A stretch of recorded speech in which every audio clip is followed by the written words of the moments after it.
Bonjour et bienvenue à Presse Éco, votre émission hebdomadaire d'analyse, de commentaires, de débats sur les sujets qui ont marqué l'actualité nationale et internationale avec mes invités qui sont des chroniqueurs, des hommes des médias, des analystes. Avec eux, donc, nous allons refaire les sujets qui ont marqué l'actualité pour vous. Aujourd'hui, nous allons évoquer au plan national cette actualité politique, bien sûr, cette vague de démissions, 104 démissionnaires au MPP, mais aussi à côté, au MODEM comme à l'UPC. Il y a des départs, nous allons donc évoquer ce sujet important. Et puis, deuxième sujet, nous parlerons de la position de la CEDEAO lors du dernier sommet sur le Burkina Faso, notamment sur la transition. La CEDEAO fait des exigences, nous allons revenir sur ces éléments-là. Et puis, troisième sujet, on parlera de la question sécuritaire, prioritairement à Djibo, à Titao et à Pama. Et puis enfin, on repartira au Mali pour parler également de la CEDEAO avec ce boycott donc du sommet, d'invitation, disons, de Assimi Goïta, qui n'a pas été, en tout cas qui n'a pas voulu se rendre à l'invitation des chefs de l'État, des chefs d'État de la CEDEAO. Nous parlerons de tous ces sujets-là avec mes invités. Autour de ce plateau, j'ai Vokouma Joachim. Vokouma Joachim est journaliste, directeur de publication de Kasseto au Point Net. Merci Vokouma de sur ce plateau. Et puis Ali Mamadou Compaoré, il est journaliste, enseignant à l'ISTIC. Merci d'être là, Mamadou Ali Compaoré. Et puis juste à la droite, Maître Kielem Apollinaire de Tambela, il est avocat inscrit au barreau. Il est également président du CRI, qui est le Centre de recherche internationale et de stratégie. Merci Maître. Et puis enfin, dernier invité, Évariste Faustin Consembo, chroniqueur média, président du Cercle d'éveil, qui est une association de défense des droits de l'homme et premier porte-parole du Forum alternatif des citoyens. Merci à tous de nous prendre en marche. Cette émission, dans sa deuxième partie, elle est interactive. Donc vous pouvez déjà vous inscrire sur notre liste pour intervenir plus tard, le moment venu, sur le sujet qui vous intéressera. Alors, avec mes invités, on commence cette émission par cette démission au MPP. Comment on peut qualifier ça déjà? On entend les gens dire, mais ils ne sont pas mieux que le CDP est meilleur qu'eux, parce qu'au moins le CDP a enduré 6 ans sans partir. Mais là, au MPP, 2 mois après, le président Kaboré est retenu pour le moment par les militaires, et puis tout commence à chavirer. Qu'est-ce qui se passe au MPP concrètement? Au CDP aussi, il y a eu beaucoup de départs. Hein. Qu'il y ait des départs dans un parti politique n'a rien de surprenant, n'a rien de nouveau, n'a rien de grave. C'est la vie des partis, c'est la dynamique des partis politiques. Les gens adhèrent pour 1000 raisons. Mais 104 départs, non des moins, il y a des ministres dedans. Des gens comme Moussé Aboulaye, quand même un des caciques du MPP. Le ministre Nakro Ousmane, un ministre quand même, et puis d'autres membres importants. C'est pas quand même simplement un départ démocratique.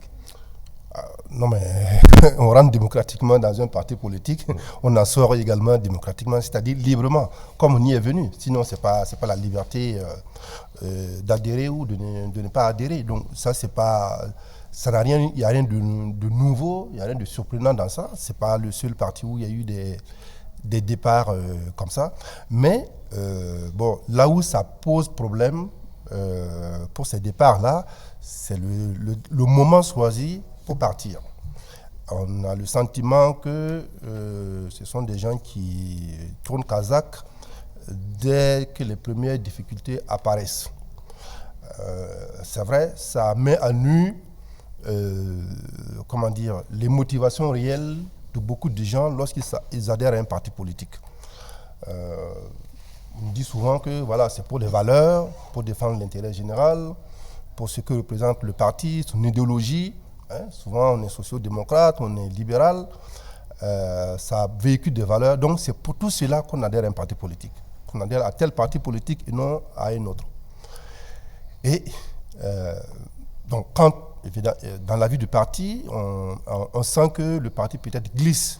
Quand on est, par exemple, à gauche, on voit que le parti glisse vers la droite, vers le libéralisme, fait plus de place au privé, ne prend pas en compte les problèmes sociaux.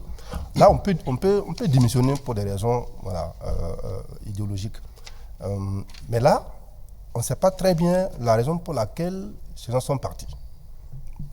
Pour des raisons personnelles. C'est assez facile comme explication. Mais ce qui est choquant pour moi, ça, c'est un peu une démarche que je trouve un peu indécente, parce que le timing me paraît un peu pas le bon timing. Pourquoi?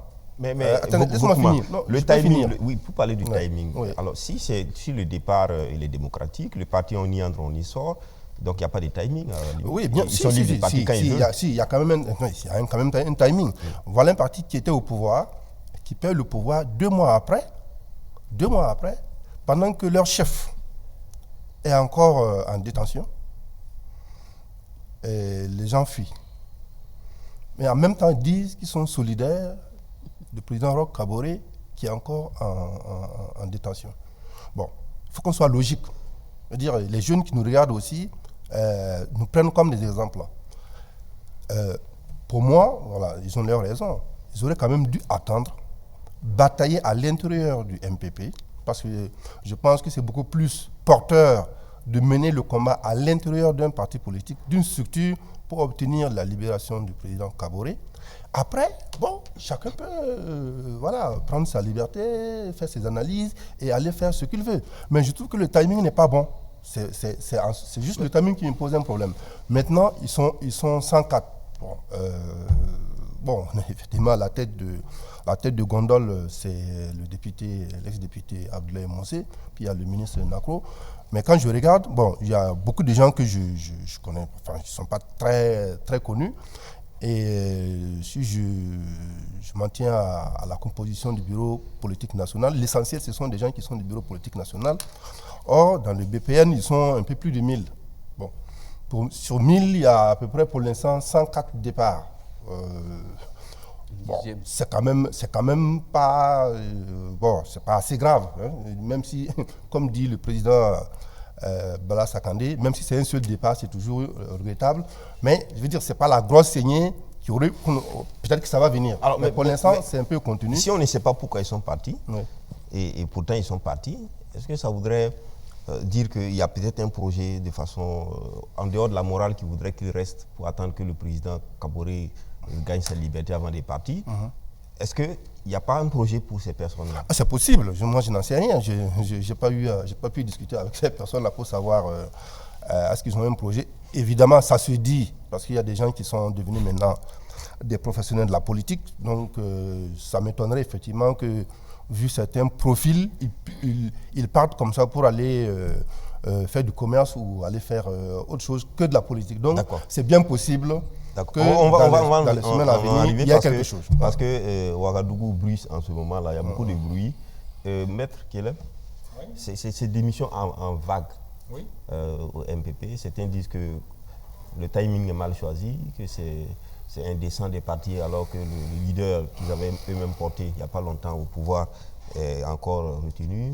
Et puis certains estiment que quitter le pouvoir 2 mois après partir, etc. Quelle est votre analyse? Non, mais en politique, les timings sont en fonction des opportunités. Vous savez que la politique, c'est une question d'opportunité. Voilà. Même les révolutionnaires sont des opportunistes. Comme dit Che Guevara, même les révolutionnaires sont des opportunistes, mais qui ont des principes. Voilà. Donc, en politique, c'est une question d'opportunité. Donc, vous estimez, si l'opportunité se présente et est favorable, vous saisissez l'opportunité et vous faites ce que vous avez à faire. Sinon, on ne peut pas dire qu'on ne sait pas pourquoi ils démissionnent. Ce n'est pas possible. Mais ils ne l'ont pas dit, personne ne l'a officiellement, ils l'ont pas dit. Même s'ils ne l'ont pas dit, on peut le savoir à leur place.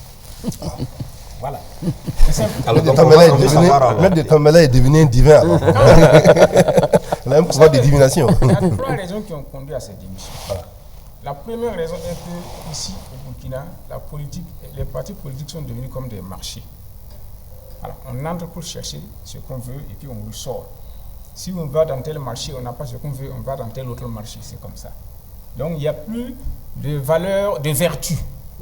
Voilà, il n'y a plus de vertu dans l'engagement politique. C'est plutôt des valeurs négatives que j'appellerais, c'est plus des valeurs négatives qui sont des vices que l'on recherche maintenant dans la politique, c'est-à-dire des intérêts personnels. Voilà. La deuxième raison, c'est la gouvernance au sein même du MPP, voilà, qui a provoqué ces départs-là. Vous savez que le MPP a été créé principalement par 3 personnes.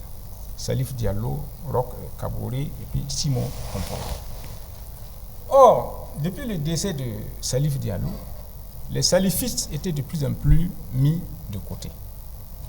Et au dernier congrès du MPP, c'est Bala Sakandé qui est devenu président du parti. Et ça, d'après moi, mes recherches, etc., ça n'a pas plu à Simon Compaoré. Voilà. Et donc, du coup, les simonistes étaient, comment je vais dire là, étaient à l'affût. Voilà, étaient à l'affût et ils n'étaient pas contents. Et malheureusement, Bala Sakandé n'a pas su jouer le jeu, n'est-ce pas, de la réconciliation. Du rassemblement, voilà. Et il paraît que dans la gestion, il mettait de côté et les salifistes et les simonistes. Donc, ces deux camps-là étaient déjà, comment je vais dire, dans une position de méfiance. Donc, il gardait qui alors? Les balaïstes ou les roquistes? Ah, les balaïstes. Et même au sein des balaïstes, tout le monde n'était pas balaïste. Voilà. Parce que tout le monde, au sein des balaïstes, les gens étaient roquistes, mais sans être nécessairement balaïstes. Est-ce que vous avez vu? D'accord. Voilà. Donc, voilà là où était la situation du MPP, quand le coup d'État est survenu. Donc, quand le coup d'État est survenu, dans un parti déjà aussi fissuré, qu'est-ce qui se passe? À la limite, en conservant le pouvoir, avec le pouvoir, on pouvait encore avoir un semblant d'unité parce que tout le monde voulait profiter des miettes du pouvoir. Mais la perte du pouvoir est venue mettre à nu les réalités au sein du MPP et ceux qui voulaient partir sont partis maintenant. Et, donc, si vous remarquez, la plupart des démissionnaires là sont des simonistes et des salifistes. Si vous analysez, par exemple, Abdoulaye Mossé, d'après moi, ce que j'ai appris, serait un simoniste. Donc, voilà ce qui a provoqué, n'est-ce pas, ces vagues de démission. D'accord. Et donc, le coup d'État du MPP est venu, n'est-ce pas, du MPSR. Du MPSR, voilà, est venu clarifier les débats au sein du MPP. Et du coup, comme ils n'ont plus l'exercice du pouvoir, il n'y a plus rien à tirer dans un parti où ils ne trouvent pas leur compte, donc le moment est venu de partir. Et quand tu as dit, n'est-ce pas, que le timing n'est pas exact parce que Roch est toujours en prison, il aurait fallu attendre, j'ai dit non. Lui, il n'a pas eu d'état d'âme en plaçant Bala Sakandé, en dépit de tout. Parce que, comme je dis là, ce sont les trois qui ont créé les MPP. Salifou, Simon et puis Roch. Donc, et si vous avez remarqué, des trois là, Simon, c'est celui qui a toujours été mal logé au MPP. Dès le départ, Roch a eu la présidence. Salif a eu l'Assemblée nationale. Et Simon n'avait rien. Il avait un super ministère qui a été rogné au fur des remaniements. Et finalement, il n'occupait plus rien. Il n'était plus simplement que président du parti. Et on vient de lui enlever ça encore. Donc, à partir de là, où Roch lui-même n'a pas eu d'état d'âme, mais en partant, il n'y a pas à avoir d'état d'âme vis-à-vis de lui non plus. Et en politique, comme je vous ai dit, c'est une question d'opportunité. Évariste, non, en fait, pour une fois... Ce sont les simonistes qui sont partis avec les salifistes. Est-ce que donc le MPP, c'est une question de pro-X ou Y, pro-fondateur?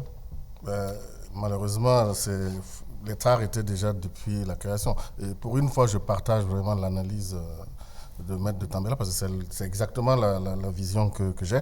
Et je tiens à dire que même sans le coup d'État du MPSR, le MPP était voué, n'avait pas d'avenir parce qu'il allait éclater. Parce que comme il l'a si bien expliqué, il y a un des actionnaires, parce qu'il y avait 3 actionnaires, si on peut ainsi se dire, qui était carrément éclaté et pas des moindres. On dirait peut-être fondateur pour faire un des fondateurs. Pas d'actionnaires dans les partis politiques. Lui, c'est un gestionnaire d'entreprise. Mais les partis politiques sont des fondateurs, ce n'est pas des actionnaires. Les actionnaires sont les sociétés, les entreprises commerciales. Ça, c'est votre point de vue. C'est la déformation professionnelle. Non, ce n'est pas du tout une déformation professionnelle. Contrairement à ce que Bokuma veut faire croire, les partis politiques en Afrique, ce n'est pas seulement au Burkina, c'est des groupements d'intérêt économiques. Vous voyez, ce sont des affaires, on fait des affaires, c'est du business. Non, en fait, moi j'essaie de dire pour que le public qui nous regarde... Non, le public n'est pas dupe, vous savez, il y a des gens... qu'il est question ici de fondateurs et non pas d'actionnaires. Il y a des gens plus intelligents que nous, qui sont de l'autre côté, qui nous regardent. Ils savent que c'est des affaires. Les gens créent des partis politiques pour faire des affaires, pour faire du business. C'est pour tirer le pouvoir et pouvoir à côté du pouvoir, tout ce que le pouvoir peut donner. Bon, ceci étant, c'est vrai, pour moi, de mon point de vue, il y avait déjà le MPP avait un sérieux problème, même s'il n'y avait pas eu le coup d'État du MPSR. Parce qu'il y avait déjà cette fissure qui était là déjà, et c'était visible. Et moi, connaissant bien M. Simon Comporé, je ne le voyais pas aller à la retraite comme ça de sitôt. Hein. Ce n'est pas quelqu'un qu'on envoie aller se reposer.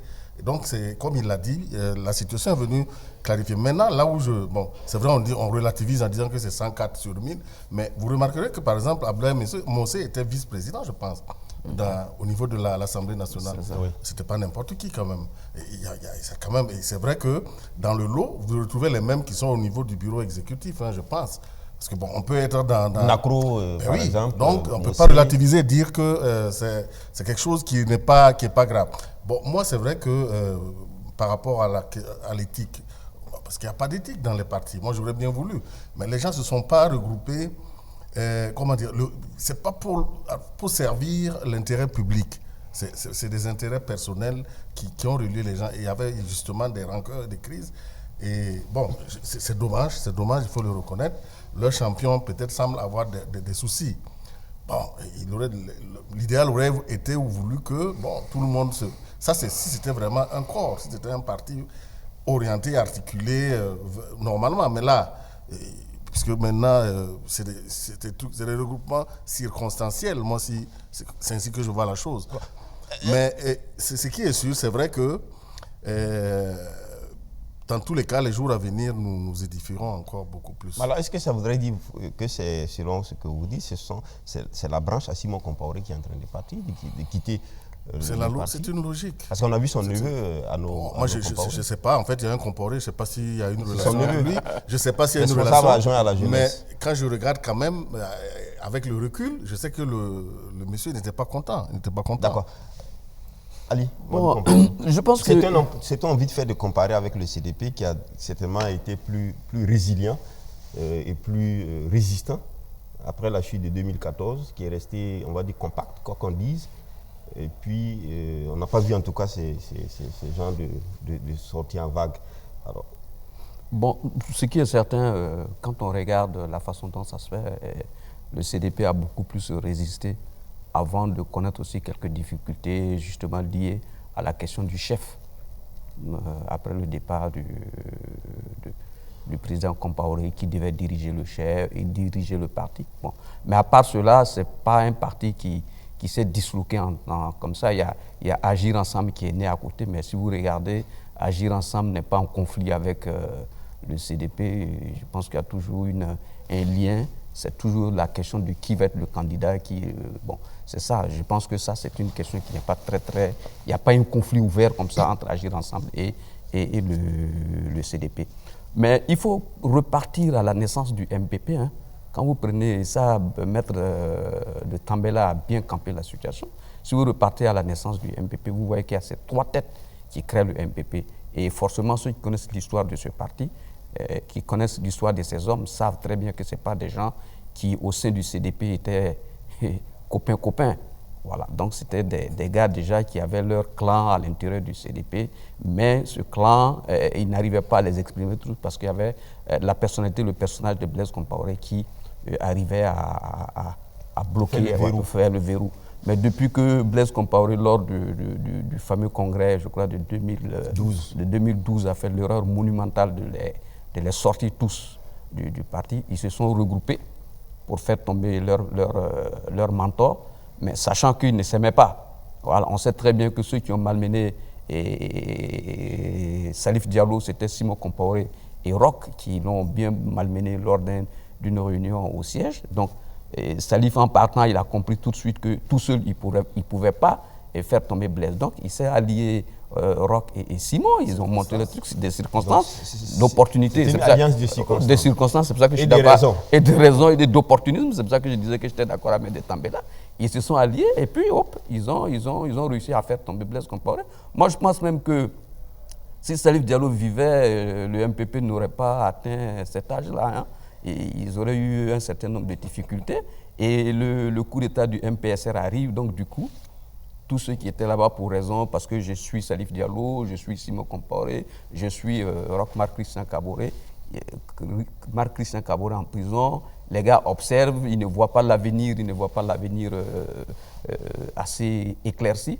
Donc les gens vont essayer encore de se renouveler, de se regrouper encore en d'autres circonstances pour essayer de se trouver de se faire une autre virginité et de repartir encore à la conquête du pouvoir. Concrètement, qu'est-ce qui fait que le MPP se désamiante alors? Est-ce que c'est le fait qu'il n'y a plus la seule tête uniquement, donc la chape de plomb a sauté ou le verrou qui était Non, Christian Kaboré n'est plus là et que certainement que ce sera la fin de sa carrière politique. Donc, c'est devenu la débandade. Il y a d'abord ça. Le président Kaboré n'est pas là.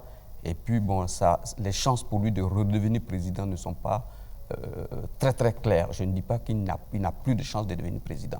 Mais je dis que ses chances de devenir président ne sont plus très, très, très claires. Donc, du coup, ceux qui s'étaient alignés par opportunisme, parce qu'il ne faut pas oublier que beaucoup de gens sont allés au MPP par opportunisme.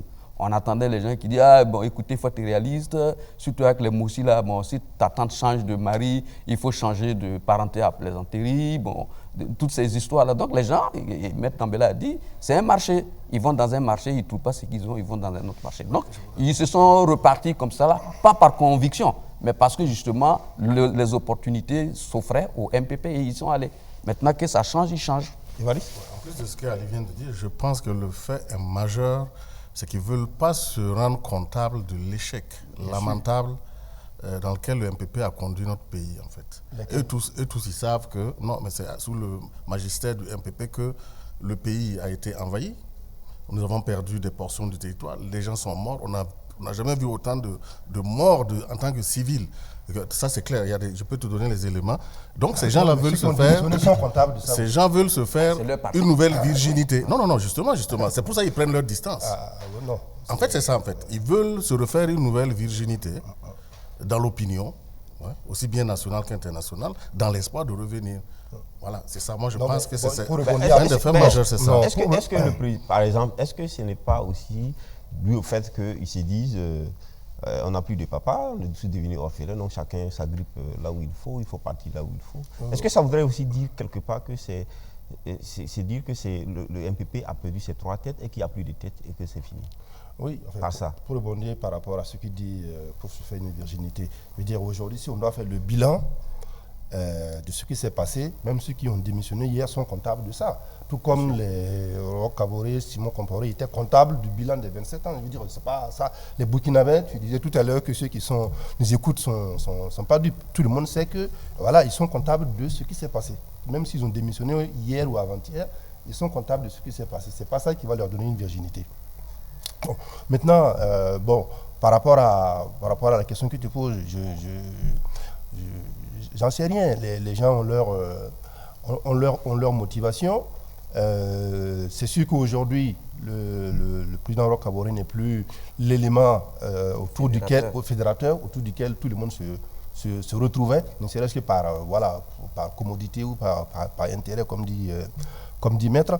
Mais bon, je peux paraître idéaliste ou utopiste, mais bon, quand j'écoute les arguments des uns des autres, ça veut dire que nous sommes loin, très très très loin de créer dans notre pays là, une nation, un pays qui sera construit sur des valeurs, sur des références, sur des normes.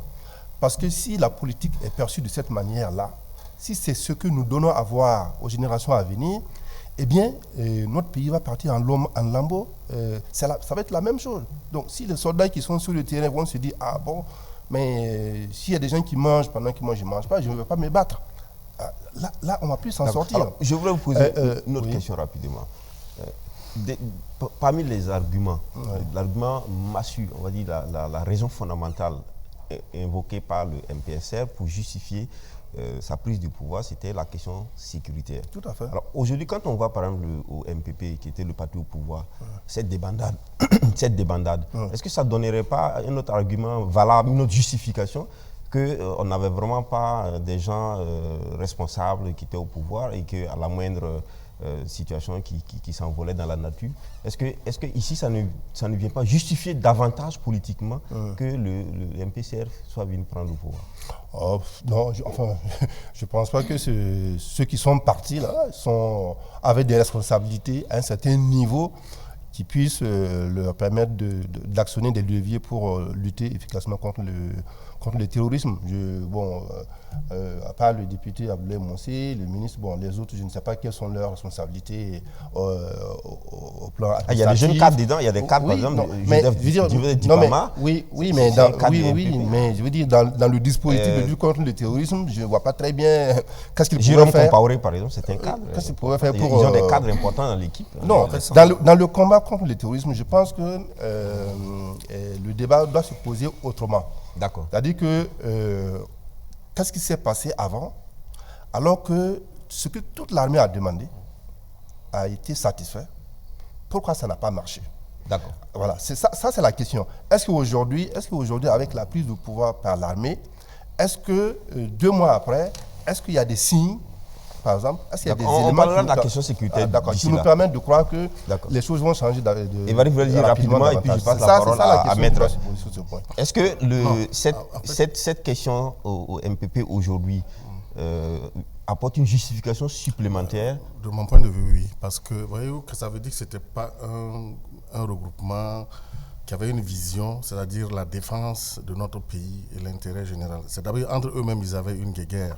Ils prenaient beaucoup plus de temps, de moyens, d'énergie, selon moi, pour faire leur guerre, plutôt que de s'occuper ou de s'intéresser réellement à la survie de la nation. Et de ce point de vue, je pense que l'action du MPSR est bien fondée. Maintenant, c'est vrai, quand on me dit, oui, on a donné de l'argent à l'armée, tout, il y a plusieurs acteurs dans la chaîne de la lutte contre le terrorisme. L'armée n'est qu'un acteur. Et si on remonte, qui avait les commandes, qui avait les manettes, qui avait les leviers? Ce n'était pas ceux qui avaient les fusils qui allaient sur le terrain. Maintenant, c'est vrai que la donne a changé. D'accord. Maître? Oui, d'abord une précision. Oui. Dire que le CDP a mieux résisté que les MPP, c'est une analyse un peu superficielle. Parce que dès janvier 2014, il y a eu une purification au sein du CDP. Avec le départ de Roch, de Salif et puis de Simon. Donc ceux qui restaient étaient plus ou moins maintenant solidaires entre eux. Donc c'est ce qui a fait qu'ils ont tenu même après le départ de Blaise Compaoré pendant un certain temps. Parce qu'il y a d'abord eu une première vague de purification au sein du parti. Voilà. Donc on ne peut pas dire que se fonder sur après 2014, après l'insurrection, on n'a pas vu ça au CDP. Non, mais on n'a pas vu, c'est ce que je suis en train de vous dire. Okay. Après 2014, le CDP qui existait était un CDP déjà purifié à partir de janvier 2014, quand il y a eu la création du MPP. D'accord. Parce que tous viennent du MPP. Maintenant, le CDP, vous voulez dire? Tous viennent du CDP.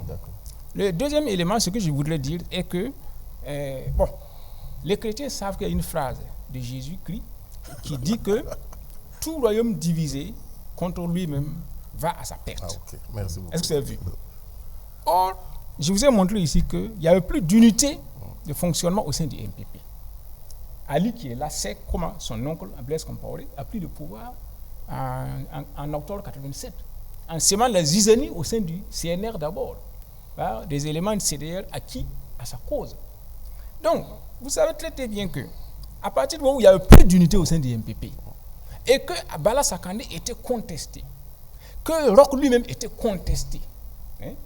Alors, donc, comment je vais dire là, vous avez bien fait de soulever la question, c'est que ceux qui partent là, c'est les figures en vue, mais il y a de jeunes cadres qui répondent de ces gens-là et qui n'avaient pas intérêt à un succès fulgurant du MPP, qui allait renforcer la ligne actuelle et les banaliser davantage.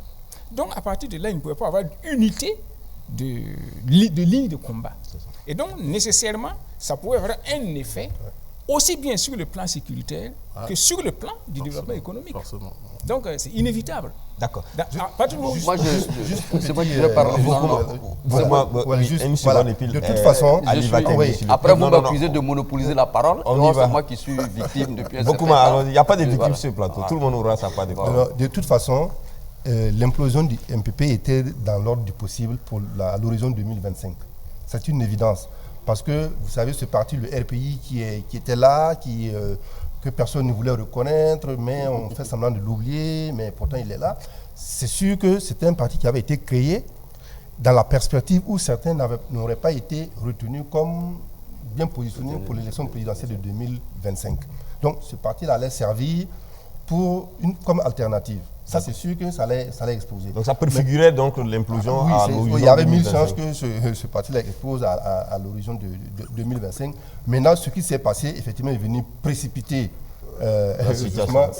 sur cette implosion-là. Donc, la clé, le verrou est à un sauté, donc le gros Kabouré. Oui, bon, en fait, pour ajouter un peu, avant de revenir sur ce que M. Tambela a dit, bon, il y a le RPI. Sur le RPI, effectivement, mais il y a le NTD aussi d'Abilgou, qui est très proche de Simon Compaoré. Donc, disons que tous ces grands-là en étant au MPP, chacun avait mis son petit coutelas à côté, parce qu'il savait très bien que tous les trois, j'étais persuadé, comme j'ai dit, que si Salif vivait, il allait créer aussi lui aussi son petit parti de côté. On savait très bien que le RPI sur le terrain était piloté par Bala Sakandé. Donc on savait très bien que c'était encore une filiale du MPP. Maintenant, tout à l'heure, moi j'ai dit qu'il y a eu l'erreur monumentale du CDP d'avoir sorti les trois personnalités, Roch, Simon et Compaoré, et ce qui a précipité la chute du CDP en 2014 avec l'insurrection. Bon, maintenant, quant à 1987, avec les CDR et tout, bon, ça c'est Maître de Tambela qui n'arrive pas à faire le deuil de son échec. On n'y peut rien. D'accord. Alors, on va tout de suite parler de ces noms qui sont cités dans la ville. On dit que c'est le président, donc président directeur général de la société Ebomaf qui serait l'homme lige donc, de tout ça. Et on cite aussi Nassa, donc le banquier. Alors qu'est-ce que vous en pensez? Est-ce que les gens ils vont vite en besoin? Ils racontent. En tout cas, le Ebomaf, lui, il a répondu. Il a dit simplement que son entreprise vaut aussi un État. Donc il ne peut pas avoir un cerveau pour deux États.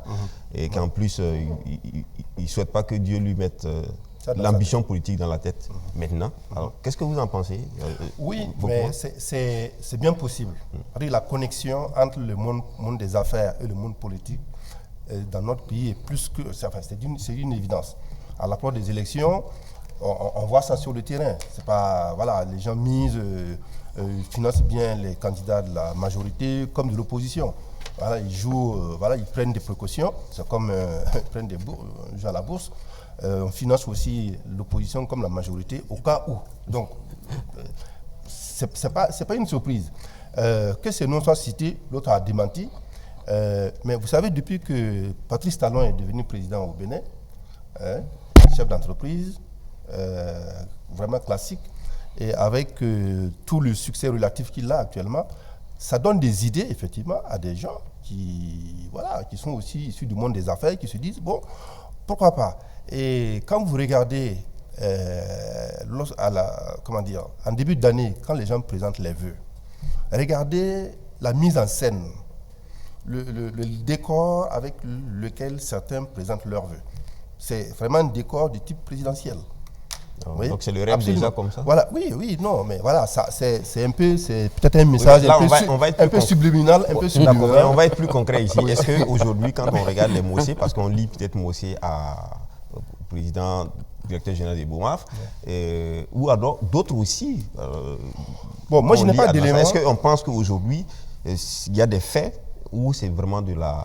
Bon, des racontars dans la vie. Personnellement, c'est de la spéculation. Je n'ai pas d'éléments qui me permettent de me dire que Idrissa Nassa est proche de Intel et pourrait être derrière. C'est possible. Mais de toute façon, ça va se décanter dans quelques années. S'ils sont, dans quelques temps, s'ils sont vraiment des ambitieux, s'ils veulent être candidat à l'élection présidentielle, au maximum dans un an, il faut qu'ils se dévoilent. D'accord. Ali? Bon, disons que c'est bon. Si on prend le cas de Ebomaf, ce n'est pas la première fois. On avait vu à un moment donné sa fille aussi qu'on avait accusée, à un moment de vouloir créer un parti politique. Non, sa fille n'a pas été accusée. Elle était dans un parti politique. Voilà, donc elle est sortie, elle a démenti. Ensuite, il y a son père, Ebomaf, qui est apparu. Et je suis bien d'accord avec Vokuma qu'il y a toujours, je ne sais pas moi, un lien incestueux, j'allais dire, entre les hommes politiques et les hommes d'affaires qui se font les passes et qui sont... Maintenant, ce que j'ai écouté du PDG d'Ebomaf, ce sont ces explications-là qui me paraissaient un peu... Voilà, quand il dit que lui, il dirige une entreprise à la tête d'un État, je suis bien d'accord qu'Ebomaf, c'est une grande entreprise, mais qui a la taille d'un État, bon, c'était un peu grossier. Mais ce n'est pas pour autant qu'il n'est pas candidat. Il le dit en termes de charges. Oui, mais je comprends. Il n'a pas de territoire, il n'a pas les compétences d'un État. Il veut dire que les charges en tant que personne. J'ai bien compris qu'il parle de charges. Mais il ne peut pas avoir, lui, l'entreprise Ebomaf, PDG qu'il est, il ne peut pas avoir les charges de Paul-Henri Sandaogo actuellement. Ce n'est pas la même chose. Lui, il peut se lever le matin, dégager qui il veut, ce que le président Sandaogo ne peut pas faire. Donc, il est beaucoup plus libre. Je ne dis pas que son entreprise n'est pas grande et tout. Non, il a une grosse entreprise. Et nous tous, nous sommes fiers de ce qu'il fait au Burkina comme ailleurs. Mais là, il n'a pas eu les mots nécessaires pour expliquer. D'accord. Voilà. Maintenant, les gens qui sont autour de lui, on sait très bien qu'il a beaucoup de connexions dans le milieu politique. Et comme Vaucouma l'a dit, l'exemple talon fait que les gens se disent, bon, si j'ai l'argent, je peux être président. Si j'ai l'argent, je peux. Je pense que l'argent seul est l'élément fondamental, l'élément moteur pour être président. Mais ça demande beaucoup d'autres choses. D'accord. Maître, Oui. en 2 secondes, et puis Évariste en 2 secondes. Non, si pas, c'est 2 noms. pas en 2 secondes. Il faut dire qu'il n'y a pas de fumée sans feu. Donc, si la rumeur gronde, c'est que sans doute, il y a des vapeurs quelque part. Et vous savez qu'on a cité Patrice Talon ici. Patrice Talon, avant de conquérir le pouvoir d'État, avait financé la campagne de Yahi Boni. C'est ça. C'est pour vous dire qu'un homme d'affaires ne s'éloigne jamais tout à fait de la politique. Et il peut financer la politique sans être au devant de la scène. Même actuellement, Emmanuel Macron, qui est président de la France, c'est l'homme des banquiers. C'est les banquiers qui ont proposé à François Hollande de le prendre dans son gouvernement. Et une fois dans le gouvernement de François Hollande, sous l'impulsion des banquiers, il a torpillé la gouvernance de François Hollande pour se présenter soutenu toujours par les hommes d'affaires. Et d'autant plus que même, vous avez remarqué aussi, et même actuellement, Éric Zemmour, qui est candidat au présidentiel français, est soutenu par Bolloré. D'accord. Donc, c'est-à-dire qu'ils peuvent avoir leurs hommes politiques, sans se présenter eux-mêmes, mais avoir des gens dans le terrain politique qui agissent pour eux. Et là, ils sont sûrs, n'est-ce pas, d'avoir des marchés et d'être soutenus sur le plan international pour conquérir d'autres marchés. D'accord. Donc, ça peut être possible. D'accord. Et sans oublier que vous avez vu Weah. Georges Weah, Weah, un footballeur le aussi qui est devenu président au Libéria. Donc ça aussi, ça peut donner des idées. C'est-à-dire qu'ils peuvent vouloir soit passer par des hommes politiques pour faire leurs affaires, soit prendre le devant de la scène même.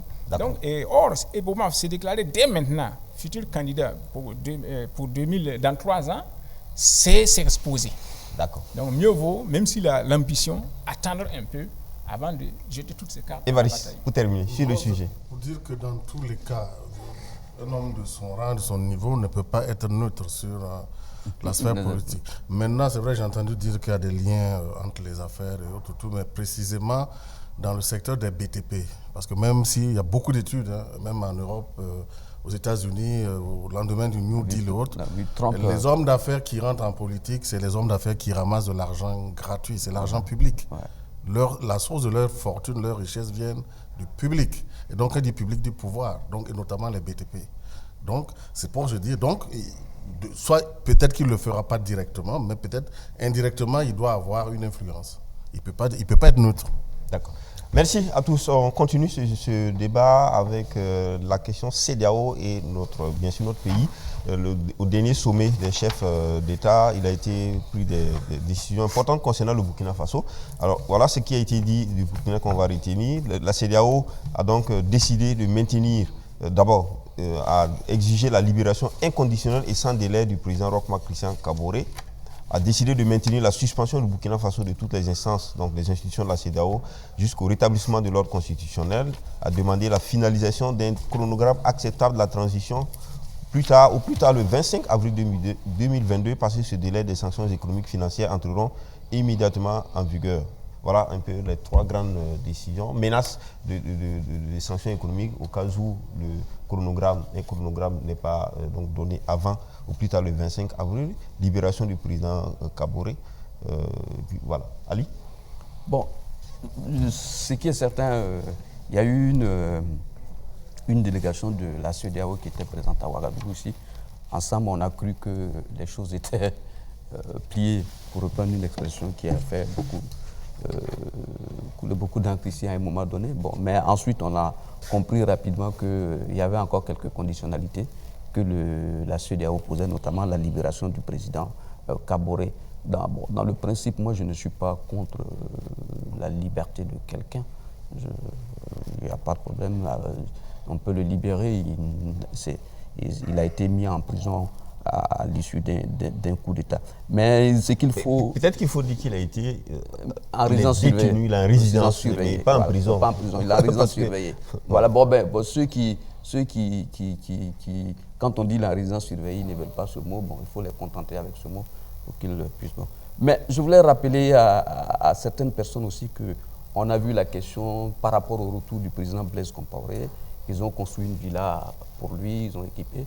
Et quand le président a dit que non, lui, il voudrait bien rentrer au pays, mais il veut rentrer chez lui à la maison, le MPP, par la bouche de certaines personnalités bien connues, ont refusé, en disant qu'il n'était pas capable d'assurer sa sécurité s'il rentrait chez lui à Zignaré. Bon, donc voilà encore une autre situation qui revient et que le MPSR va devoir faire face à cela. Est-ce qu'en libérant le président Kaboré, il reste à Ouagadougou? S'il reste à Ouagadougou, qui s'occupe de sa sécurité? S'il doit partir à l'étranger, donc il y a tout un tas d'éléments que le MPSR doit régler d'abord avant de pouvoir penser à la libération, à la liberté du président Kaboré. Mais je vous rappelle, hein, moi je suis pour le principe de la liberté. Je suis pour le principe de la liberté.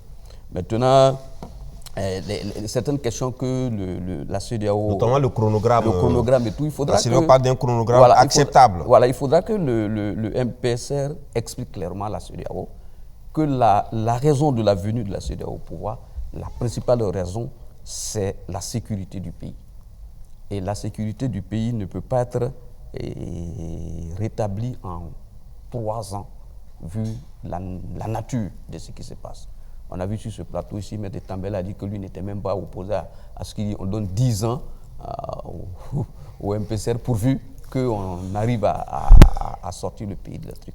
Bon, maintenant il faudra quand même que les dirigeants ici puissent discuter de façon courtoise, mais de façon ferme avec les gens de la CEDEAO pour leur expliquer les situations dans lesquelles nous sommes. C'est vrai que nous parlons des questions sécuritaires, mais aussi des questions économiques, des questions... Mais là, la CEDEAO, je crois... Est-ce que la CEDEAO dit qu'elle n'est pas d'accord avec la durée qui a été proposée, etc. La CEDEAO demande un chronogramme. Vous quittez où pour aller, où vous faites quoi à telle période? Oui, mais dans ce chronogramme, la CEDEAO pose aussi la question de la durée de la transition. Sinon, pour le chronogramme, je pense que ils sont en train de... Il y a 1 mois qu'ils sont là, ils sont en train de se mettre en place pour aller vers la sortie de cette situation anormale. D'accord. Pour le délai, parce que voilà. OK. Maître, on va prendre la parole après Ali. Okay. D'abord, par rapport à la situation de Roch-Marc Christian Kaboré, il faut dire que, bon, dans un état de droit, on ne peut pas détenir quelqu'un sans que ce ne soit par la justice. Par la justice. Sinon, ça relève de l'arbitraire. Ou alors, il faut expliquer. Donc, dans la mesure où je ne connais pas de charge retenue contre Roch-Marc Christian Kaboré, il devrait être libéré. Maintenant, s'il y a une autre raison, bon, on peut, si c'est un problème de sécurité, quand il était chef d'État, sa sécurité a été assurée. Il vit bien ici. Donc, on peut bien le libérer, l'amener chez lui et puis organiser sa sécurité. Tout comme quand il était chef de l'État. Mais je ne voudrais pas qu'il soit libéré sur injonction de la CEDEAO. Parce que la CEDEAO n'a rien à foutre dans ça. Voilà. Ça, c'est le premier point. Mais c'est un ancien chef d'État, donc les chefs d'État sont... C'est leur problème. Ça, c'est le problème de la CEDEAO. Est-ce que dans la gouvernance, ici, la CEDEAO intervenait pour dire ceci? Ils l'ont fait pour Ibeka, ils l'ont fait aussi pour Alpha Condé. Oui, mais c'est leur problème. Le Mali, la Guinée aussi, c'est différent du Burkina Faso. Si ils ont accepté, tant mieux. La preuve est qu'on a convoqué Goïta, il n'est pas parti. Bon. Deuxième élément, ce que je voudrais dire, c'est que la CEDEAO qui menace, n'est-ce pas, de sanctions contre le Burkina Faso, si éventuellement ceci ou cela. Je ne sais pas quelles sanctions il pourrait prendre maintenant, puisque pour les sanctions financières, l'UEMOA vient d'ordonner le sursis à exécution des sanctions qui ont été ordonnées contre le Mali. Donc, est-ce qu'il peut prendre les mêmes sanctions encore contre le Burkina Faso? Je ne vois pas. Ça ne peut être maintenant que par rapport à d'autres marchandises, voilà, qui ne sont pas de première nécessité. Voilà. Mais même s'ils le font, ça n'arrangerait pas leurs affaires. D'accord. Et enfin, pour finir, je veux dire ceci. La CEDEAO ne paye pas les salaires des gens au Burkina Faso. La CEDEAO n'est intervenue en rien dans la lutte contre l'insécurité au Burkina Faso. Quand il y avait des troubles ici, on n'a pas vu la CEDEAO. Et la CEDEAO n'existe que depuis 1975. Nos États ont vécu avant la CEDEAO. Ils peuvent vivre après la CEDEAO. Donc, que la CEDEAO foute la paix aux États, que dans la mesure où elle n'intervient pas pour aider les États à régler leurs problèmes, alors qu'elle leur foute la paix et qu'elle les laisse gérer leurs propres affaires. Voilà. Donc, merci. Moi, c'est ce que j'ai à dire. Merci, Maître. Évariste Fassenko, c'est bon. Je suis de même avis que Maître de Tambela sur la question donc, je dois dire, du statut actuel de l'ancien président, M. Roch-Marc Christian Kaboré. il faut que le MPSR, il faut que en fait, les nouvelles autorités nous situent. Parce qu'on doit clarifier si il est détenu ou s'il n'est pas détenu. Bon, parce c'est vrai qu'on est dans un flou qui n'honore même pas, en fait, qui n'honore personne. Voilà. Et je pense que là-dessus, il faut vraiment rapidement agir. Maintenant, par rapport à la CEDEAO, c'est vrai qu'ils sont dans des schémas de 12 à 16 mois. Il faut le répéter. Donc, nous avons proposé... Non, c'est 12 à 16 mois, acceptable pour eux. Et nous avons proposé 36 mois. Bon, maintenant, je pense que c'est le président de la commission, je pense que c'est Jean-Claude Kwasibrou, qui dit que, justement, par principe, il condamne les coups d'État parce qu'étant des actions qui remettent en cause les valeurs démocratiques préservées par donc la CEDEAO. Moi, je vais lui poser la question, il parle de quelle valeur démocratique? Il parle de quelle valeur démocratique? Le système électoral truqué, à l'issue desquels on élit des gens sur la base de la corruption électorale et autres. C'est ça, c'est les valeurs de ce genre que peut-être il parle. Maintenant, en fait, il faut quand même mettre des bémols. Moi, je voudrais que, si d'aventure, dans tous les pays, moi je vois la Guinée, le Burkina, ces 3 pays peuvent déjà coaliser. Et il faut engager la CEDEAO. Si jamais la CEDEAO impose un délai à un pays et ne respecte pas le choix ou la volonté des pays, si la situation s'aggrave, ben on devrait pouvoir donc les attaquer en justice pour qu'ils réparent les dommages. Parce que c'est trop facile de s'asseoir dans son bureau, on prend même des textes sans même s'assurer si on a les pouvoirs, les capacités de le faire. On prend des décisions qui ont des conséquences sur la vie, en termes de vie, alors que c'est une organisation qui est là pour promouvoir le développement, pour promouvoir le bien-être des habitants de la communauté. Moi, je pense que si la CEDEAO ne fait pas très attention, c'est-à-dire se recadre, se recentre dans ces missions qui sont de protéger les populations africaines, il ne faudra pas craindre que ces missions se fassent caillasser dans les villes. Alors, est-ce que ça voudrait dire qu'il faut peut-être voir là une démarche de la CEDEAO qui peut être provocatrice, qui peut par exemple amener le Burkina aussi à se raidir ou à se radicaliser, et puis rejoindre l'axe du Mali aussi? Oui, bon. Maintenant, bon, aussi, pour ma part, aussi pour le président Kaboré, je pense que 2 mois après, on n'a pas connaissance de quelque chose de délictueux qui lui a été reproché. Bon, donc, voilà, s'il n'y a pas de raison valable de le maintenir en détention, il faut qu'il retrouve sa liberté, quitte à ce que l'État quand même organise toutes les conditions pour assurer sa sécurité, si c'est pour cette raison-là. Bon. Donc aujourd'hui, comme dit M. de Tambela, si le MPSR s'entête sur cette position-là, il va finir par le faire, mais ça va apparaître comme sous la menace ou sous l'injonction. En tout cas, déjà dans l'opinion nationale, les gens ne sont pas d'accord avec cette position-là. Donc, je pense qu'il faut qu'il regarde de près. Si rien n'est vraiment lui a reproché de grave, il faudrait que le président Kaboré retrouve sa liberté. Maintenant, sur la position par rapport à la CEDEAO, bon, je vais défendre une position qui est peut-être minoritaire sur ce plateau, mais je l'assume. Je pense qu'avec la CEDEAO, que ce soit la Guinée, le Burkina et le Mali, je pense qu'il y a une possibilité de trouver une solution. Parce que la radicalisation des uns et des autres, ça va donner quoi? Ça va donner une explosion de la CEDEAO. Or, là, c'est nous ramener en arrière. C'est-à-dire, il ne faut quand même pas oublier ce qui a motivé la création de la CEDEAO et des autres ensembles régionaux. Pas seulement l'Afrique de l'Ouest, des ensembles régionaux. C'est quoi le motif? Le motif, c'est de dire, pris individuellement, nous sommes faibles. Pris individuellement, nous sommes faibles. Donc, il faut qu'on se mette d'accord, qu'on forme des blocs économiques pour pouvoir défendre nos intérêts face à la concurrence mondiale. C'est ça l'objectif, c'est ça la finalité des organisations régionales. Et même dans la construction de l'Union africaine, on est parti avec 2 thèses. Il y a des gens qui étaient prêts, qui étaient pour tout de suite l'avènement d'un panafricanisme comme Kadhafi. Et puis d'autres qui disent non, il faut aller par étapes avec l'intégration des ensembles régionaux. Aujourd'hui, quand on veut faire le bilan des ensembles régionaux, l'Afrique de l'Ouest, la CEDEAO, c'est quand même un bon exemple. Vous pouvez quitter ici, aller jusqu'à Lagos avec votre carte d'identité. Ce n'est pas rien. Si aujourd'hui, avec les problèmes qui se posent dans les différents pays, on ne trouve pas une solution et qu'à terme, ça va on aboutit à une implosion de l'ensemble régional. Mais vous, comment? Attendez, non, laisse-moi finir. La question est là. Qui doit trouver cette solution? Est-ce les États aujourd'hui qu'on on incrimine et qu'on prend des décisions qui arrivent à les fragiliser? Ou c'est la CEDEAO qui doit prendre les décisions? Lookman, les traités de la CEDEAO ont été signés librement par les États.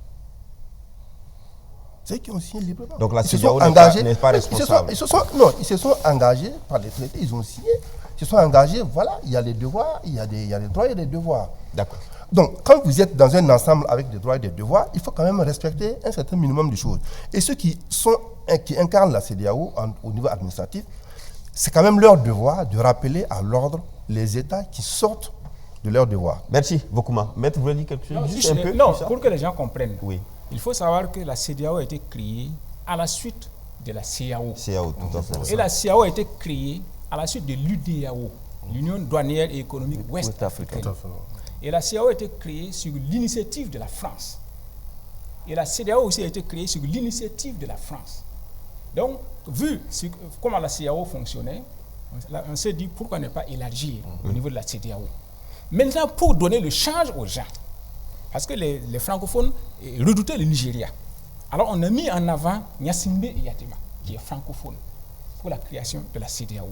Voilà comment la CEDEAO a été créée.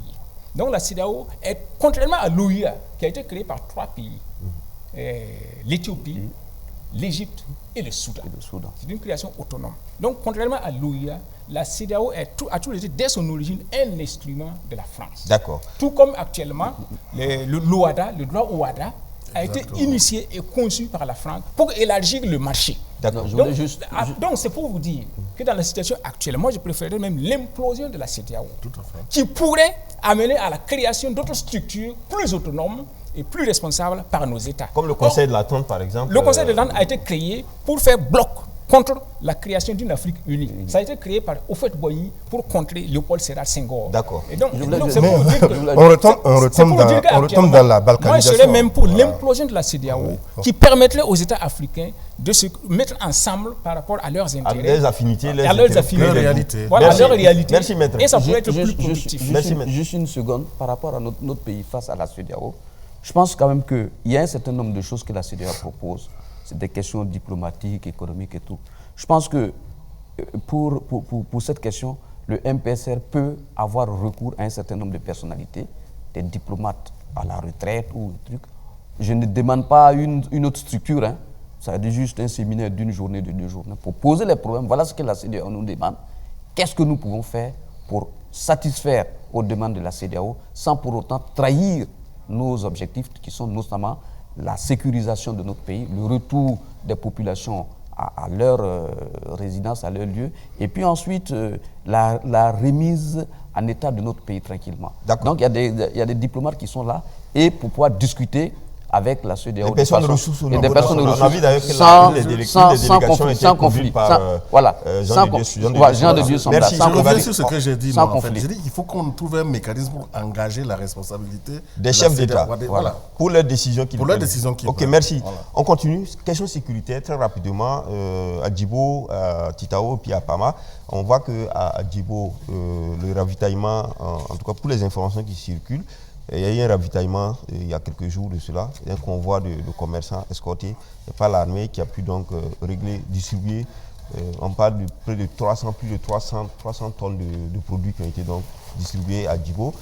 À Titao aussi, il y a quelques semaines de cela aussi, une distribution également de vivres pour la ville, et puis également à Pama.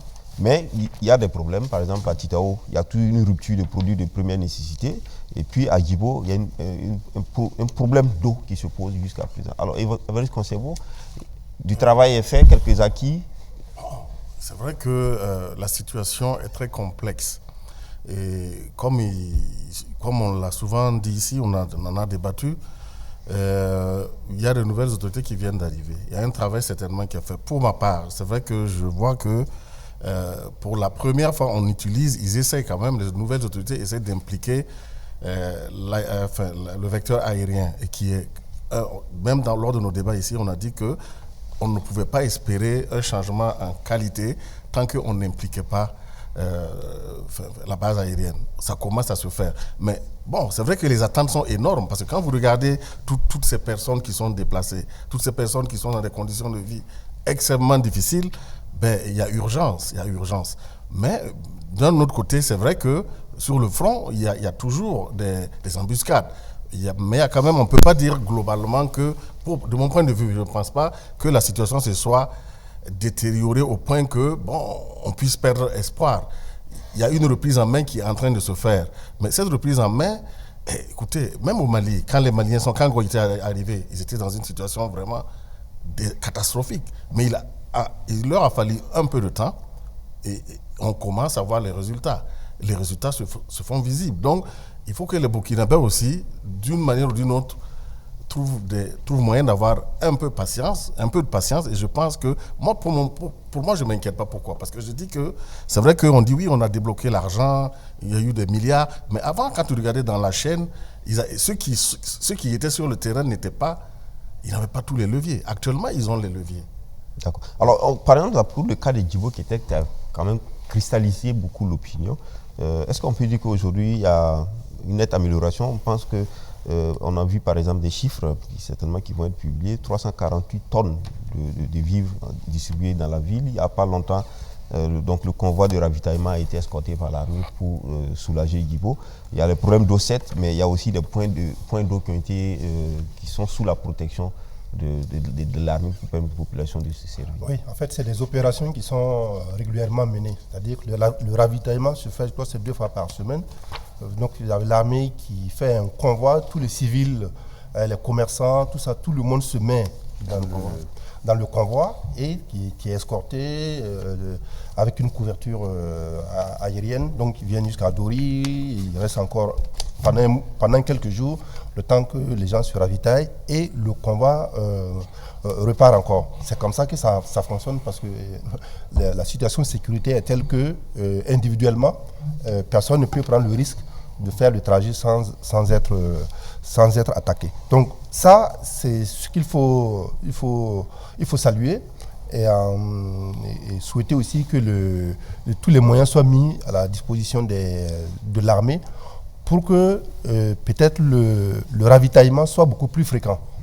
Parce que si c'est 1 ou 2 fois par semaine... Alors là, c'est l'armée qui se met les moyens à la disposition maintenant.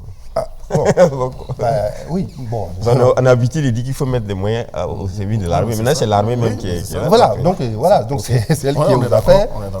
Donc, on devrait, dans cette logique, on devrait assister à une amélioration du ravitaillement de façon régulière, dans un intervalle très rapproché pour qu'il n'y ait plus de rupture. Maintenant, il y a peut-être toute une logistique qu'il faut mettre en place. Ce n'est pas toujours facile dans le contexte qui prévaut là-bas. Maintenant, il faudrait peut-être que nous ayons aussi la possibilité d'aller sur place pour voir comment ça se passe.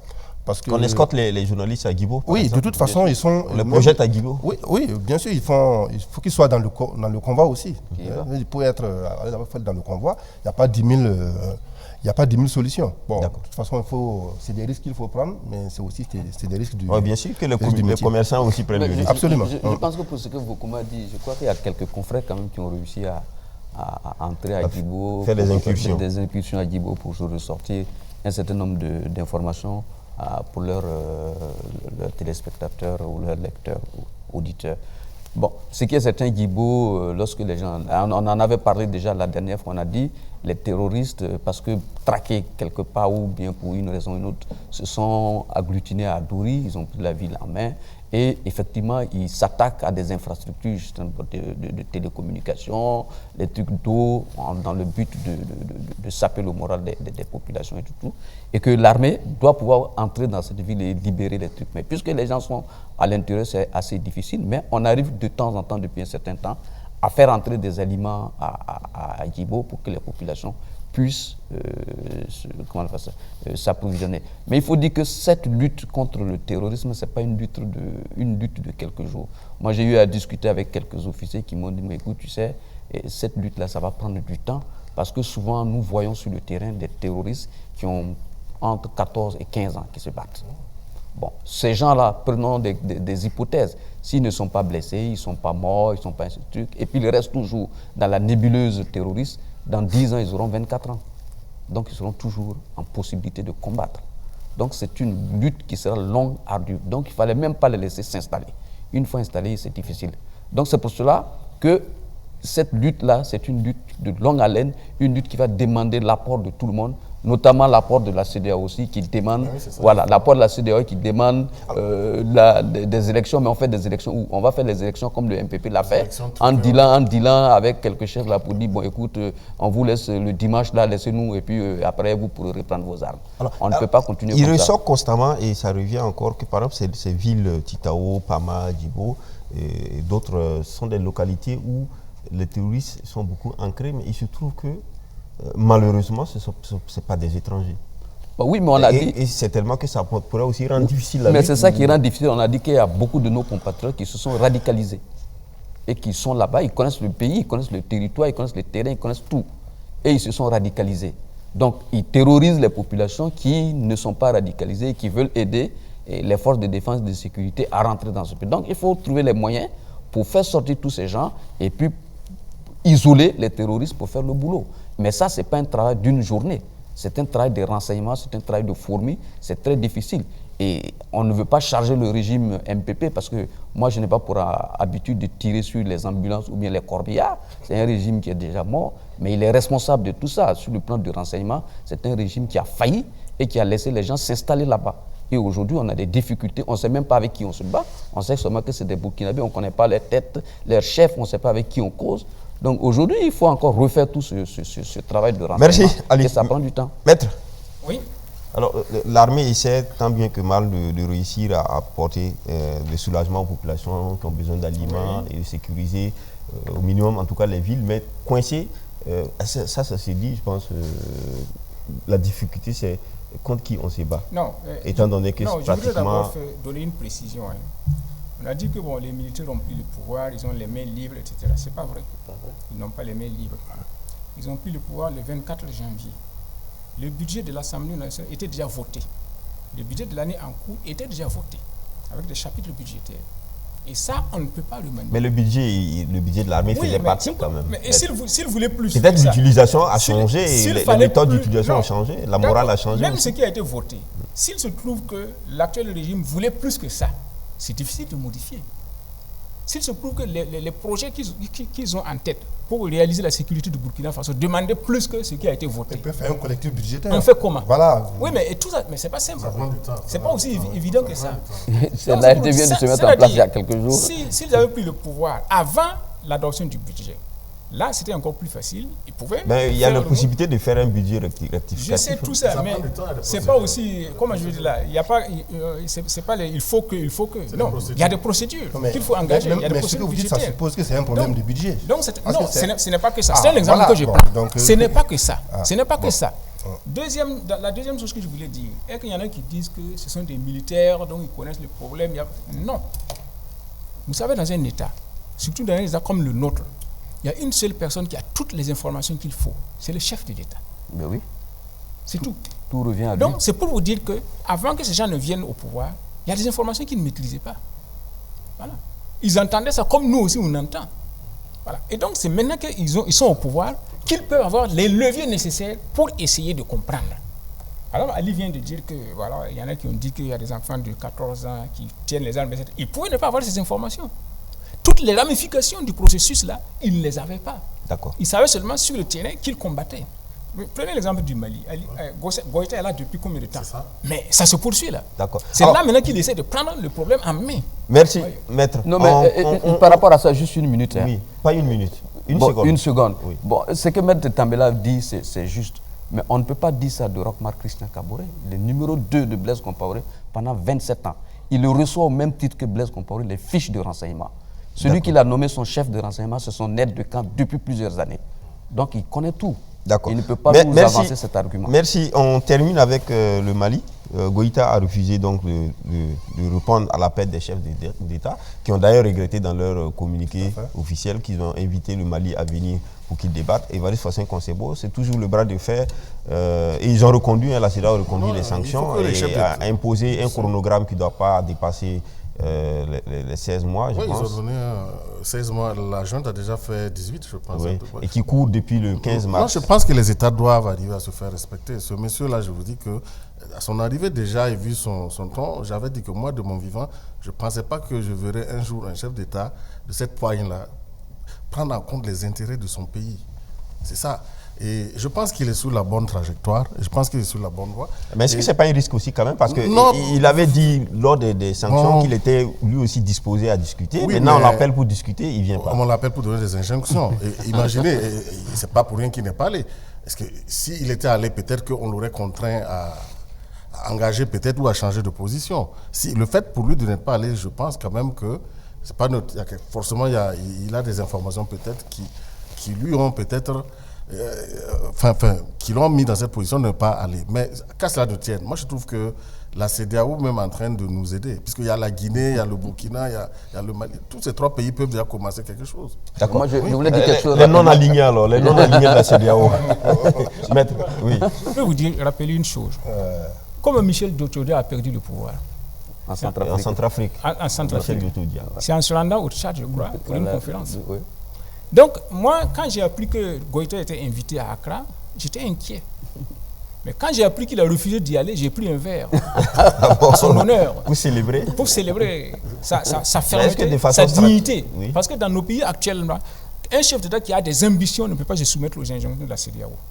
Un chef d'État qui a des ambitions pour son peuple ne peut pas se soumettre. Mais est-ce qu'il n'y a pas quand même c'est un chef d'État, c'est un pays qui est dans un ensemble. On appelle le chef de l'État pour venir discuter des problèmes de son pays que la CEDEAO a engagé à rechercher des voies de solution. Et il ne vient pas. Est-ce que ça fait sérieux? Moi, c'était un piège. C'était un piège. Et par rapport à cette situation-là, je vais vous rappeler le président Jean-Baptiste Ouedraogo qui est ici là. Quand il était président du CSP, à l'époque, là, quand on lui posait certaines questions, il disait « je réponds par un silence méprisant ». Donc je pense que Goïta a répondu à l'invitation de la CEDEAO par un silence méprisant. C'est-à-dire qu'il savait pourquoi on voulait le faire venir. Vous vous rappelez qu'il n'y a pas longtemps, Macron a dit qu'il va donner des injonctions à la CEDEAO par rapport au Mali, suite à la fermeture, n'est-ce pas, de France 24 et de RFI. Or, vous savez que la France est à l'origine de beaucoup de coups d'État ici en Afrique. Donc moi, je suis presque sûr que le scénario a été monté et on attendait que l'avion de Goïta décolle pour lui régler son compte. Et le mieux des cas était de lui soumettre, n'est-ce pas, des injonctions inacceptables. D'accord. Je pense que pour ce que moi je sais, ça aussi c'est... Juste une seconde. Goïta a des ambitions pour son peuple. Oui, ça aussi, il y a deux thèses ici. Il y en a qui voient peut-être la chose, le réalisme politique. Il y en a aussi qui peuvent voir un peu le complot. Voilà, justement, pour le complot, ce que moi j'aurais appris par quelques sources, ils allaient lui poser des questions, comme nous les journalistes, nous disons, des questions fermées. C'est des questions où tu réponds oui ou non. Oui ou non, oui ou non. Donc, Assimi Goïta a senti que c'était des questions fermées qui lui seraient posées. Donc, il a compris qu'en allant là-bas, il allait signer son arrêt de mort. Donc, il a préféré brûler la politesse au chef d'État. C'est dommage, mais je pense quand même qu'il faut laisser au Mali la possibilité d'expliquer. Il ne faut pas que la CEDEAO devienne un tribunal où les gens sont assis là-bas et puis ils jugent les gens, alors que certains même qui sont assis là-bas, il y aurait beaucoup de choses à dire par rapport à eux-mêmes. Ils pourraient passer au banc des accusés. Ils pourraient passer au banc des accusés, je pense. Oui, on n'est pas forcément d'accord avec ça, parce que la CEDEAO, le Mali aussi peut être plus élégant que ça. Oui, c'est regrettable ce qui s'est passé, parce qu'évidemment, quand il y a eu les sanctions, le gouvernement du Mali a dit qu'il était toujours disposé, Choguel Maïga, le Premier ministre l'a dit à plusieurs reprises, qu'il était toujours disposé à discuter avec la CEDEAO. Il y a même eu des délégations qu'ils ont dépêchées pour aller encore voir même au Burkina ici. Voilà. Donc, c'est dommage qu'une possibilité de dialogue soit offerte et que ça n'a pas été pris. Effectivement, moi aussi, j'ai essayé d'appeler des amis, des confrères sur place pour savoir pourquoi il n'est pas parti. Bon, l'essentiel de ce qui m'a été dit, c'était pour des raisons de sécurité.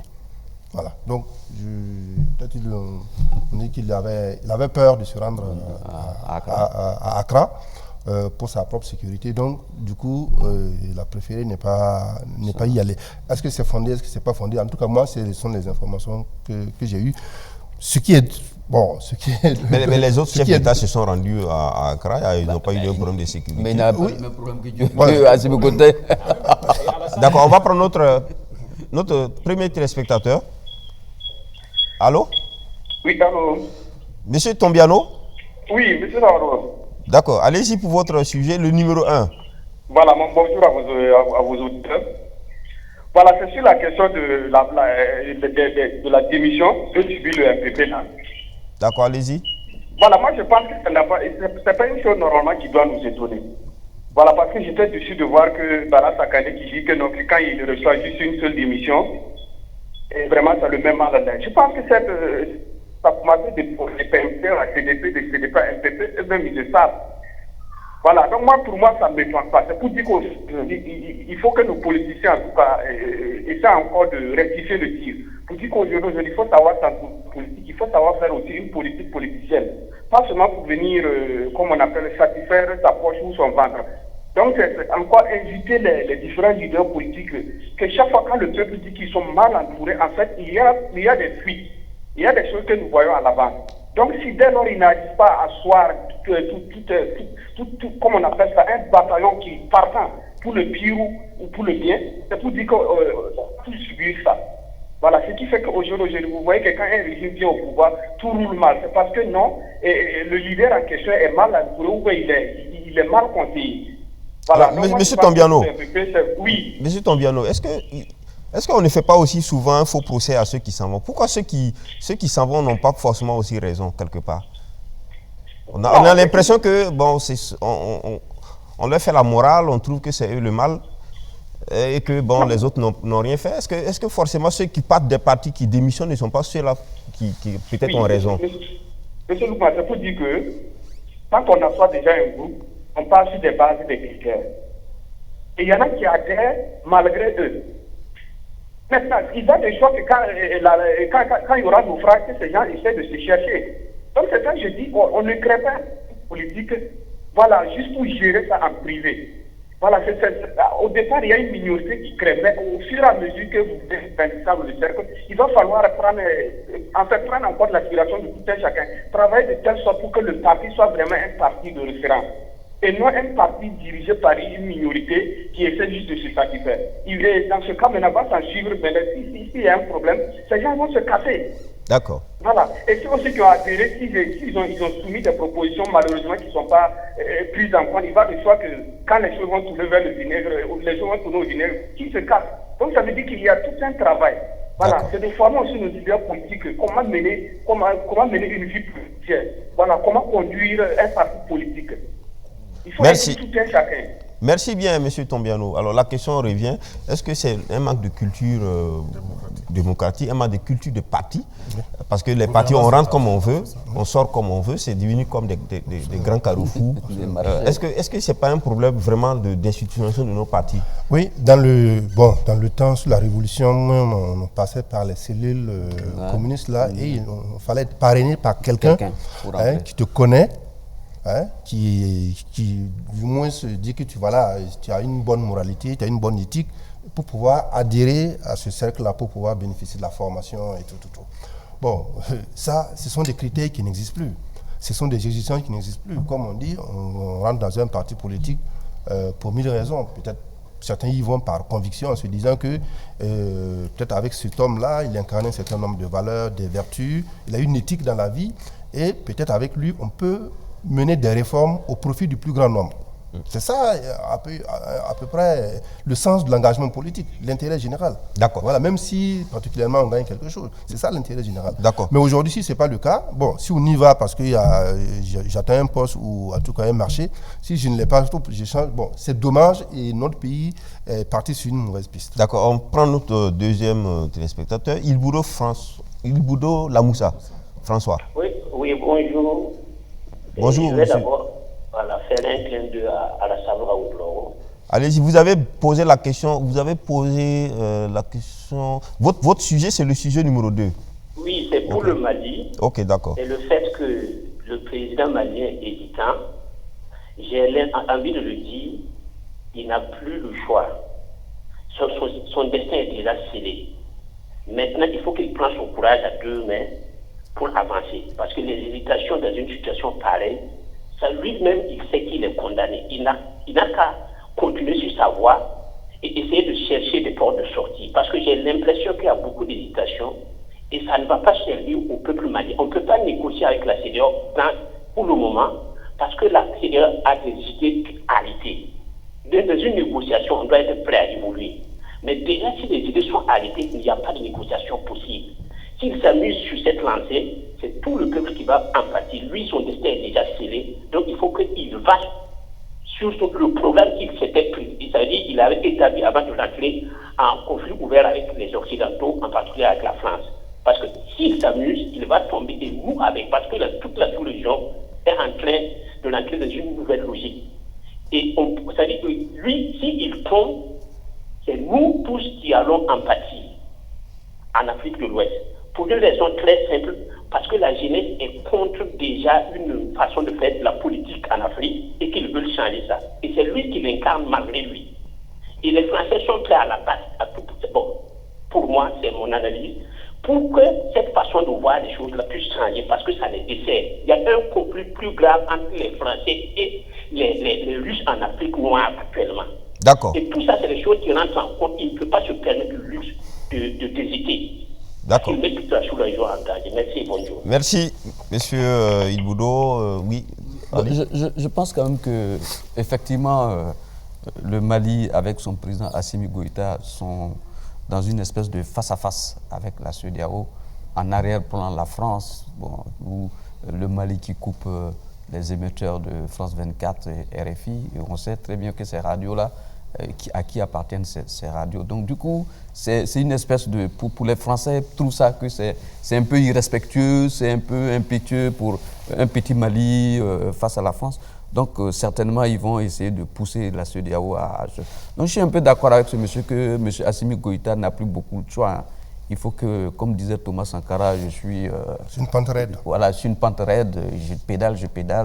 Si j'arrête de pédaler, je tombe. Donc, aujourd'hui, Assimi Goïta est sur cette pente raide et il faut qu'il avance. Et Valérie, je veux dire quelque chose en 15 secondes, parce qu'on est au terme de l'émission. Parce que moi, de mon point de vue, hein, les organisations, on les crée. À tout moment, on les remet en cause. Donc, c'est pour servir l'intérêt des populations de la CEDEAO. Si on se retrouve dans une situation où on a une organisation qui travaille contre les intérêts des populations de l'espace CEDEAO, ben, on remet ça en cause et on recommence. Merci, on est au terme de l'émission. Il me reste quelques secondes. Je voudrais dire merci à ceux qui nous ont appelés. Merci à M. Sawadogo Alassane qui appelle, je crois que c'est depuis la Tanzanie, mais on n'a pas pu rentrer en contact. Merci. Ce sera peut-être la prochaine fois. Merci à vous qui étiez sur ce plateau. J'étais donc avec Maître Kielem Abouline de Tambela, avocat inscrit au barreau, président du CRIC, qui est le Centre de recherche international de stratégie. Merci Maître d'être venu. Et Fossin Évariste Konsebo, chroniqueur média, président du siècle d'éveil, association de défense des droits de l'homme. Merci d'être passé. Vokuma Joachim, journaliste, directeur de publication de Casseto.net, et puis Ali Mamadou Compaoré, donc journaliste et enseignant à l'ISTIC. Et je voudrais qu'ensemble, nous disions, en tout cas souhaitons un joyeux ménage à Yoda Caroline, donc, qui s'est mariée, donc devenue épouse du bâtonnier Maître Mamadou Traoré. Donc, joyeux ménage à elle, notre collègue, elle est notre concert, mais aussi la rédactrice en chef ici, adjointe. Donc voilà, merci à vous qui nous avez suivis. On se donne rendez-vous la semaine prochaine pour un autre numéro de Presse Éco sur DW.